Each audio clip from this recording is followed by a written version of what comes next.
মাটি। কবর সব সময় আপনাকে ডাকতে আছে বাবা। কবর এটাও বলে যে ওরে আল্লাহর বান্দা, গুনাহ নিয়ে আমার কাছে আসিস না, আমি একটা পোকা মাকড়ের ঘর, সাপ বিচ্ছুর ঘর, আমি একটা অন্ধকারময় ঘর, এই ঘরে আসলে আসার মতন এসো। কিন্তু বাবা আজ আপনি এইগুলা করছেন, যুবক ছেলেরা, তোমরা আজকে যে এইভাবে করছো, কবরে যেদিন যাবা কার কখন যে মউত আসবে কেউ জানে না বাপ। আপনাদেরকে একটা প্রশ্ন করি বাপজি, আপনি আমার বাপদক্ষী মানুষ, আপনাকে একটা আমি প্রশ্ন করব, প্রশ্নটা সহজ। বাবা আপনি আমাদেরকে একটু বলেন তো, আপনাদের যে গরুস্থানটা আছে, কবরস্থানটা আছে, ওই কবরস্থানে এই যে বাচ্চা ছেলেটা বসে আছে, এই বয়সের ছেলে আপনাদের গরুস্থানে আছে না নাই? কি কথা বলেন না কেন গো? আছে। আমাদের মতন যুবক ছেলে, এই বয়সের ছেলে আপনাদের গরুস্থানে আছে না নাই? আমার বৃদ্ধ বাবজি যারা বসে আছে, বৃদ্ধ বাবজি 50 বছর, 60 বছর, 65 বছর, 77 বছরের মানুষ যারা এখানে বসে আছেন, এই বয়সের মানুষ আপনাদের গরুস্থানে আছে না নাই? আসার সিরিয়াল আছে, যাওয়ার কোনো সিরিয়াল নাই ভাই। কে কখন যে কোন মুহূর্তে পটল তুলবি রে যুবক, মাস্তানি করার কোনো সুযোগ নাই। তাই কবি বলছেন, ও তোর গহনা দিন ফুরায়া যাবে, যৌবনে লাগবে ভাটি, ওই যে দেখো ডাকিতেছে তোমার কবরের মাটি, ওই যে দেখো ডাকিতেছে তোমার কবরের মাটি। বাইরে সন্ধ্যার আগে যেদিন ডুবিবে বেলা, এক মুহূর্তে শেষ হইবে তোমার রঙ্গেরি মেলা। বুঝছেন কথাগুলো? বুঝতে পারছেন? হ্যাঁ ভাই, কথাগুলো বুঝরে ভাই। যেদিন সন্ধ্যার আগে ডুইবা যাবে বেলা, মানে কি ওই সূর্য না, সূর্য না বাপ, এই যে বেলা আমাদের যদি ডুইবা যায় সন্ধ্যার আগে, সন্ধ্যার আগেই যদি অন্ধকার হয়ে যায়, তাহলে এক মুহূর্তের মধ্যে সব শেষ। তাই কবি বলছেন, ওরে সন্ধ্যার আগে যেদিন ডুবিবে বেলা, এক মুহূর্তে শেষ হইবে তোমার রঙ্গেরি মেলা। তুমি কার মারো জোর ভম,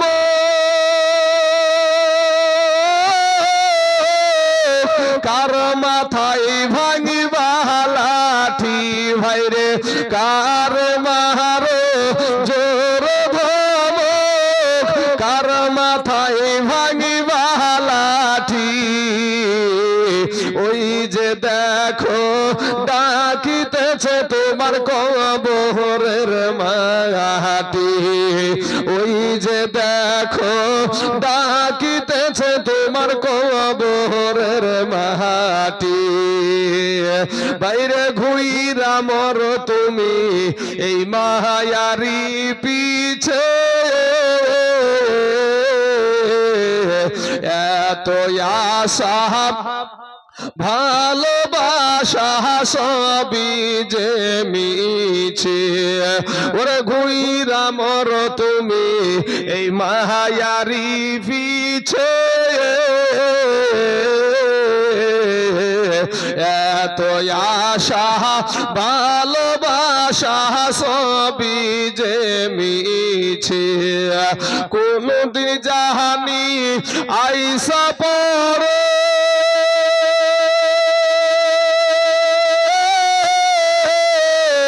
আজরাইলের হাতের চিঠি, ভাই গো কোনদিন জাহানি আইসা পড়ে, আজরাইলের হাতের চিঠি, ওই যে দেখো ডাকিতেছে তোমার কবরের মাটি, ওই যে দেখো ডাকিতেছে তোমার কবরের মাটি।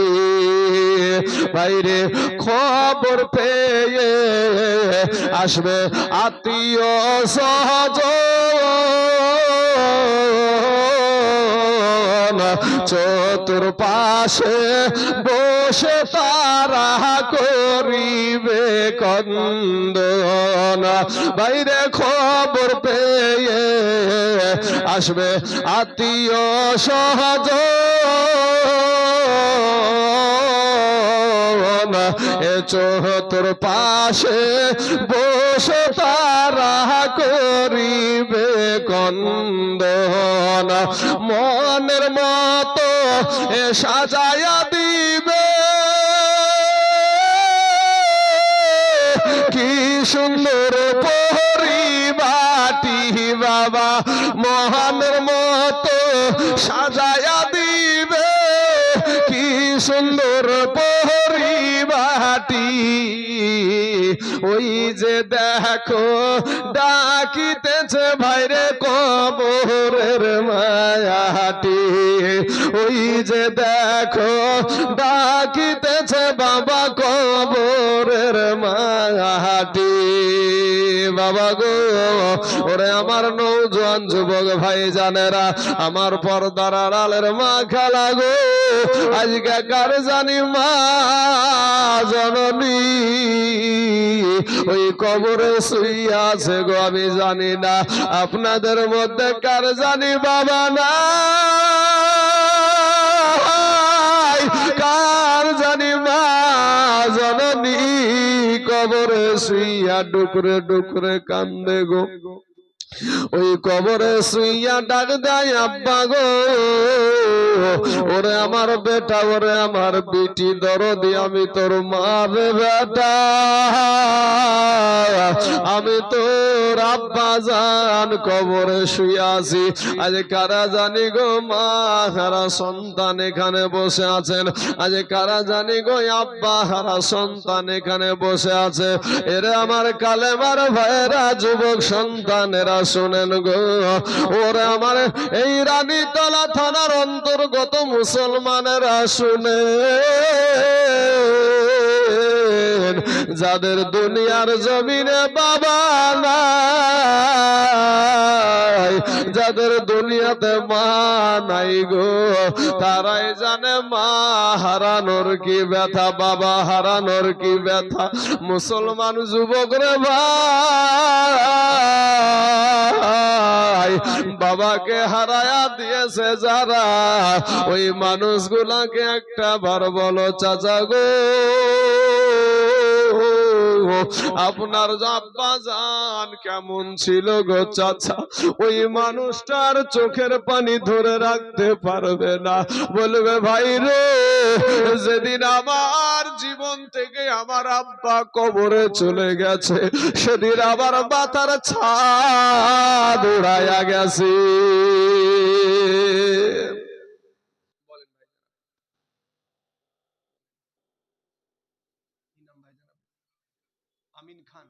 সুবহানাল্লাহ সুবহানাল্লাহ।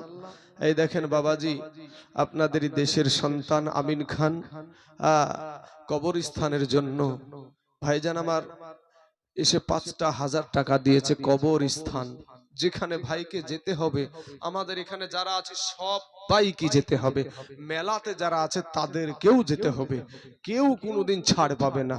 যুবক ভাইয়েরা বা শোনা, দিলখানে একটু নরম করে দেবা বাপ। আর একজন দিয়েছে ৫০০ টাকা, আল্লাহ তার ৫০০ টাকাকে তুমি কবুল করে নাও, আল্লাহ হায়াত দারাজ করে দাও। রফিকুল স্বর্ণকার দিয়েছে ১০০০ টাকা, আল্লাহ তার ১০০০ টাকাকে আল্লাহ তুমি কবুল করে নাও।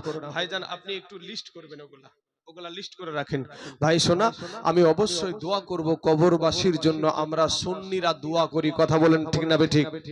কবরস্থানের জন্য, মা বাবার জন্য, বাপ মা মইরা গেলে বাপ মার জন্য দোয়া করি। যারা ওয়াহাবি মার্কা মাল তারা দোয়া করে না বাবা, কিন্তু আমরা কিন্তু বাবাজি নামাজের পরে হোক এমনি হোক যে কোনো টাইমে আমরা কবর জিয়ারত করি, যে কোনো টাইমে কবরে গিয়ে কোরআন তেলাওয়াত করে আমরা দোয়া করি, করি না গো? আমরা সুন্নিরা দোয়া করি কার কাছে চাই? কবরের কাছে না আল্লাহর কাছে? আল্লাহর কাছে। বেশক ভাইজান ঠিক বলেছেন, আমরা চাই আল্লাহর কাছে। ভাই রে, আমরা কবর পূজা করি না, আমরা কবর পূজা করি না, আমরা মাজার পূজা করি না, মাজার জিয়ারত করি। জোরে বলেন সুবহানাল্লাহ। ওরে আমার আব্বা জানেন, আমার ভাই জানেরা, আজকে একটু দিলখানা নরম করে দিবেন বাবা গো। ও সোনা মানিক, আজ কবর স্থানের জন্য জালসা গো বাবা। এই জালসাতে মানুষ নাই, কত মানুষ বাবা মোবাইল নিয়ে পাগল হয়ে আছে, কত মানুষ আপনার মেলাতে পাগল হয়ে আছে। ওরে ভাইজান, কিন্তু আপনার আত্মীয়জন এই কবরে শুইয়া বলে বেটারে, ওরে আমার বিটি দরদি, আমি তোর মা, আমি তোর আব্বা কবরে শুয়ে আছি। বেটা বিটি রে, একটা বার কি তোদের মনে পড়ে না? প্রাণে একটু কি দয়া হয় না? আমি তোর জনম দুঃখিনী মা। ওরে বেটা বেটি, আমি তোকে 10 মাস পেটে ধরেছি রে বেটা বেটিরা, আমি তোর মা। আমি 2 বছর বুকের দুগ্ধ খাওয়া তোকে মানুষ করেছি রে বেটা বেটিরা। আব্বা জান বলে বেটা রে, ওরে আমার বিটি দরদি, আমি তোর বাবা, আজ আমি অন্ধকার কবরে শুয়ে আছি রে বেটা বেটিরা। ওরে বেটা বেটি,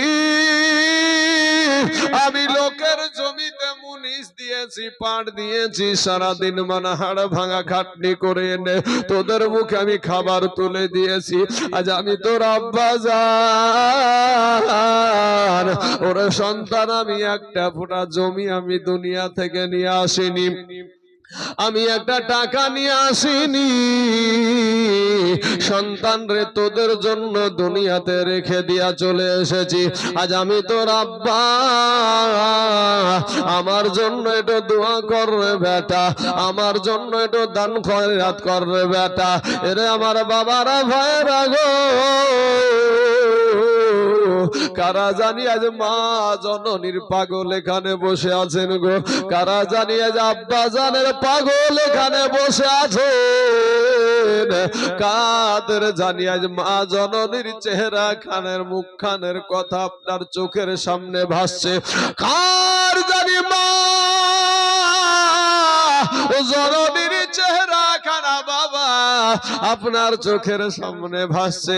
আমার মা তো এমন ছিল, আমার মা তো এরকম ছিল, আমার মা তো এরকম ভাবে কথা বলতো। কার জানি আব্বার কথা মনে পড়ে গেল গো।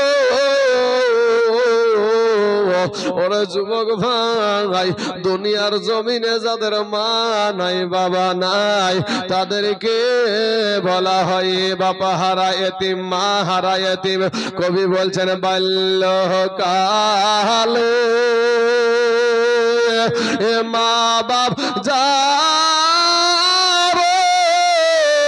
হারে তাহার মতো দুঃখী নাই রে জগতে, তাহার মতো দুঃখী নাই রে জগতে। বাবা গো, আল্লাহর নবীর একটা সাহাবী বাবা, যেই বাপ মার কথা বলছি রে বাবা, আজ দুনিয়া থাকতে তোমার মা জননীকে দুটো খাবার দাও না রে ভাইজান। তোমার মা কি খেয়েছে কোন যুবকেরা খেয়াল রাখো না, তোমার আব্বা জান কি খাবার খেয়েছে তুমি খেয়াল রাখো না। তোমার আব্বার দাড়িগুলা পেকে গেল, তোমার আব্বা জানের চুলগুলা পেকে গেল। আজকে বাপ মেহনত করতে পারে না, ইনকাম করতে পারে না, আজ তোমার কাছে তোমার বাপের পেটখানা ভারী হয়ে যায়, তোমার কাছে তোমার মা জননীর পেটখানা ভারী হয়ে যায়, কিন্তু যুবকরে আমার দয়ার নবী আমার মায়ার নবী বলেছেন তোমার কথাই যদি তোমার মা জননী উহু শব্দ করে তোমার জিন্দেগির সমস্ত আমল বরবাদ হয়ে যাবে। জোরে বলেন সুবহানাল্লাহ। আজকে ভাই গো আজ সেই মা জননীকে কেউ আমরা দেখতে পারি না। আমার নবী বলেছেন কোন সন্তান যদি বাবা মা জননীর চেহারার দিকে তাকায়া বলে এটা আমার মা জননীর চেহারা, এটা আমার মা জননীর মুখ, এটা আমার মা জননীর পা, এই আশা নিয়ে এই খুশিতে যদি মাদেরকে বাবা দর্শন করে আমার নবী বলছেন তার আমল নামাতে একটা কবুল হজের সওয়াব দান করে দেয়। জোরে বলেন সুবহানাল্লাহ। সাহাবারা বলেন ইয়া রাসূলুল্লাহ ইয়া হাবিবাল্লাহ, নবী গো যেই মানুষটা দুইবার তাকাবে তার মা জননীর চেহারার দিকে, এটা আমার মায়ের মুখ, এটা আমার মা জননীর পা, এটা আমার মা জননীর চেহারা, এটা যার সন্তানেরা মনে করবে গো ওই সন্তান দ্বিতীয়বারও আমার নবী বলছেন তার আমল নামায় একটা আর একটা কবুল হজের সওয়াব দান করে দেওয়া হবে। জোরে বলেন সুবহানাল্লাহ। ওরে মা দুঃখিনী ইওয়া ভাগিনী সন্তানের নয়ন মোহনী গো, ওরে মায়েরই কদমের তলে বেহেশতের ঠিকানা, সেই মায়ের তোমরা কেহ দুঃখ দিও না, সেই মায়ের তোমরা কেহ দুঃখ দিও না। ওরে মা দুঃখিনী এই অভাগিনী সন্তানের নয়ন মোহনী গো, ওরে মায়ের কদমের তলে বেহেশতের ঠিকানা, সেই মায়ের তোমরা কেহ দুঃখ দিও না, সেই মায়ের তোমরা কেহ কষ্ট দিও না। ভাই জানের আমার বাবারা, আমার পর্দার আড়ালের মা খালা গো, শুনে জানা যে রাতের বেলা গো মা এই দুনিয়াটা কিছুই না রে মুমিন,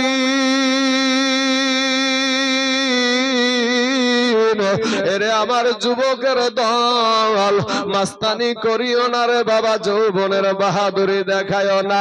আল্লাহর নবীর একটা সাহাবী যার কোনো নামাজে কমতি নাই বাবা, রমজান মাসের রোজাতে কোনো কমতি নাই, আপনার তাহাজ্জুদে কোনো কমতি নাই, নফল ইবাদতে কোনো কমতি নাই। আমার দয়ার নবী নূর নবীর চেহারা মুবারক দেখে দেখে জিনারা নামাজ পড়েছে, ওই সাহাবীদের মধ্যে একজন সাহাবীর নাম হলো হযরত আলকামা রাদিয়াল্লাহু তাআলা আনহু। ওই আলকামা শয্যাশী অবস্থায়, অসুস্থ অবস্থায় বাবা, মানুষ চিন্তা করছে আলকামা কিছুক্ষণের দিন মধ্যেই এ দুনিয়া থেকে বিদায় নিয়ে চলে যাবে, কবরের বাসিন্দা হয়ে যাবে, কিন্তু আলকামা আল্লাহর গোলাম গো, আমার নবীর সাহাবীর জবান দিয়া বাবা কালেমা বের হয় না। সাহাবারা কালেমার তালকিন দেয়, সাহাবারা কালেমার তালকিন দেয়, এরপরেও কালেমা বের হয় না। এরপরেও যখন কালেমা বের হলো না, মুসলমান যুবক ভাইয়েরা রে আমার, আল্লাহর নবীর কাছে সাহাবারা গিয়ে বলেন ইয়া রাসূলুল্লাহ ইয়া হাবিবাল্লাহ, নবী গো, ওগো নবীজি,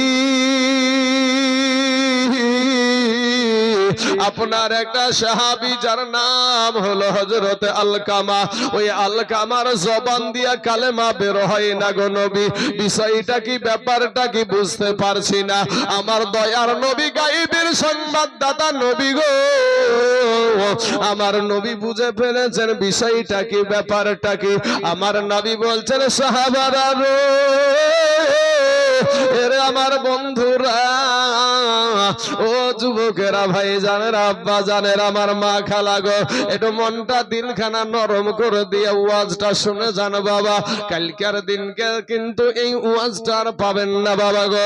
আমার মতন তাইজুলকে যদি হাজারো চেষ্টাও করেন, কালকে আমি আর এক জায়গাতে কথা দিয়ে রেখেছি, কিন্তু আমার আব্বা জান আর জীবনে দেখা হবে কিনা জানি না। একটা রাত্রি আপনাদেরকে বলবো বাপ, আল্লাহর কাছে তওবা করার জন্য একটু বসে থাকেন গো বাবা। সোনা মানিকেরা, কখন জানি আজরাইল এসে আপনাকে ধরবে। ও মুসলমান, কখন জানি আজরাইল এসে আমাকে ধরে নেবে। বাইরে কেউ জানে না কার কখন মউত আসবে রে বাবা, কেউ জানে না কার কাছে কখন আজরাইল আসবে। ওগো আমার ভাই জানেরা, আজকে যদি যুবক তুমি এখান থেকে উঠেও যাও, একটা থাপ্পড় দিয়ে তোমাকে কেউ এখানে বসতে বলবে না, যে একটা থাপ্পড় মেরে বলবে যে এখানে বসতা বলবে না। কিন্তু ভাই গো, এমন একটা দিন আপনার সম্মুখে আসবে গো, সেদিন বলবা আজকে আলেমুল আমার পাশ থেকে যাইতে মন চাইবে না।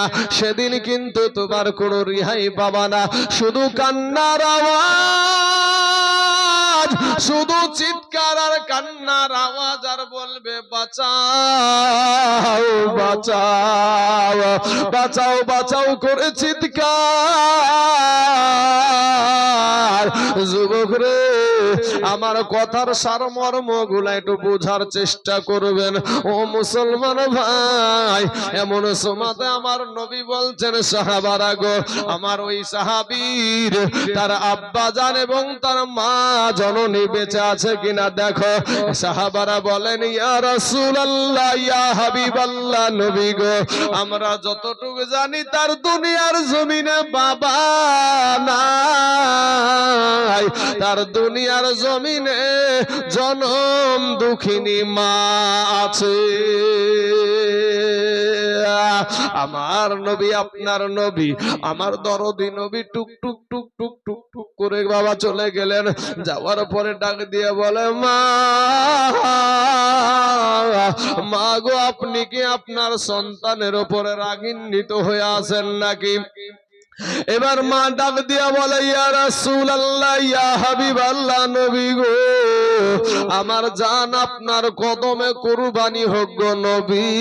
ওগো নবীজি, ওই বেটার কথা আমাকে আপনি বলিয়েন না।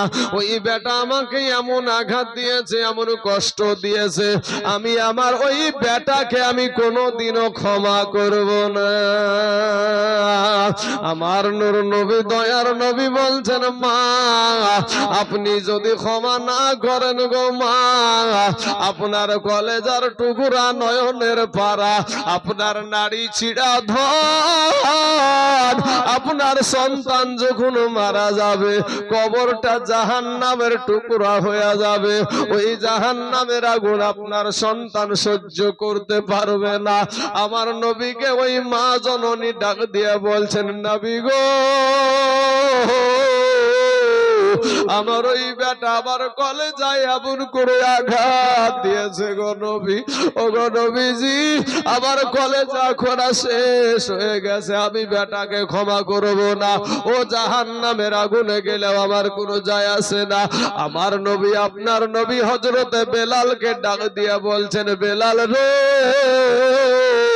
যাও কিছু লকড়ি কেটে নিয়ে এসো, যাও কিছু লকড়ি নিয়ে আইসো, ওই লকড়ি দিয়া তুমি আগুন জ্বালায়া দাও। এই কবরে যাওয়ার পরেও এই কবরে জাহান্নামের আগুনে জ্বলবে, একে দুনিয়ার জমিনে তুমি জ্বালিয়ে দাও। এবার বাবা আপনার লকড়ি নিয়ে এসে পালা দেওয়া হলো, আগুন লাগিয়ে দেওয়া হয়েছে, দাও দাও দাও দাও করে আগুন জ্বলছে। আল্লাহর নবী হুকুম করলেন, যাও এই আলকামাকে কোলে করে নিয়ে গিয়া তাকে ওই আগুনের ভিতরে নিক্ষেপ করে দাও। যখন আলকামাকে কোলে নিয়া বাবা গো নবীর হুকুম মোতাবেক যখন আগুনের দিকে যাই, নবীর হুকুম মোতাবেক যখন বাবাজি আমার আল্লাহর নবীর সাহাবারা আগুনের দিকে যায়, মা জননী জনম দুঃখিনী মা 10 মাস পেটে ধরা মা, 2 বছর বুকের দুগ্ধ খাওয়ানো মা, ওই মা জননী টুক টুক টুক টুক টুক টুক করে তাকাচ্ছে, তার কলেজার টুকরা নয়নের পারাকে বাবাজি কোলে করে নিয়ে আগুনের দিকে যাচ্ছে। আগুনের তেজটা দাউ দাউ দাউ দাউ করে জ্বলছে। এমন সময়তে আব্বাজান গো মা জননীর দিলটা নরম হয়ে গেল, মা জননীর দিলটা নরম হয়ে যায় বাবা, আব্বা জানের দিলটা নরম হয়ে যায়। মা জননী একটা ডাক দিয়ে বলেন, ইয়া রাসূলুল্লাহ ইয়া হাবিবাল্লাহ নবী গো, আমার কলেজার টুকরা নয়নের পারা সন্তানকে আপনি আগুনে ফালায়েন না গো নবী, নবী গো আমি মা জননী আমার ওই বেটাকে আমি 10 মাস পেটে ধরেছি গো নবী, আমি দুটো খেয়ে শান্তি পাই নাই, আমি একটু বসে শান্তি পাই নাই, আমি একটু শুয়ে শান্তি পাই নাই গো নবী, নবী গো প্রসব যন্ত্রণা যে কত কঠিন ওগো নবীজি, আমি মা জননী টের পেয়েছি আমার কত কষ্টের সন্তান গো নবী, আমার বেটায় আলকামাকে আপনি আগুনে ফালাইয়া দিয়েন না, আমি মা জননী আমি সহ্য করতে পারবো না। ইয়া রাসূলুল্লাহ ইয়া হাবিবাল্লাহ নবী গো, আমি আমার বেটা আলকামাকে আমি ক্ষমা করে দিলাম, জোরে জোরে বলুন সুবহানাল্লাহ। যেমনি বাবা মা জননী যখন ক্ষমা করে দিয়েছে, সন্তানের জবান থেকে বেরিয়ে আসলো লা ইলাহা ইল্লাল্লাহ, পড়েন লা ইলাহা ইল্লাল্লাহ, লা ইলাহা ইল্লাল্লাহ মুহাম্মাদুর রাসূলুল্লাহ সাল্লাল্লাহু আলাইহি ওয়াসাল্লাম।